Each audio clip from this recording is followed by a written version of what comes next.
Hello అండి, నేను మీ నాగభూషణం. నేను ఇప్పుడు మీకు చూపిస్తున్నది కొమ్ము అని అంటారండి. కొమ్ము కింద పడిపోయి ముద్దుపోయిందండి. దాన్ని ఎలా నేను నూరుకుంటానో ఇప్పుడు మీకు చూపిస్తున్నాను. మా చేనేత కార్మికులు మగ్గం నేస్తున్నప్పుడు కొమ్ము కింద పడిపోతే ఈ కొమ్ముకు సంబంధించిన మొన చాలా కొత్తగా ఉండాలండి. ఈ కొమ్ము కింద పడిపోతే నూరటానికి చాలా సమయం పడుతుంది.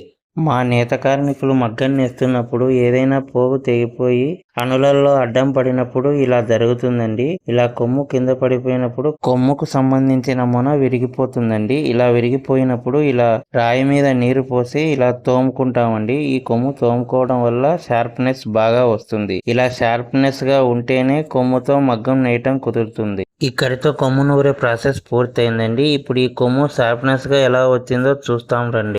మగ్గంలో ఉన్న పడుగును ఇలా పైకి లేపి కొమ్ము మన షార్ప్ గా ఉందో లేదో చూసుకుంటున్నానండి. కొమ్ము షార్ప్ గా వచ్చిందండి.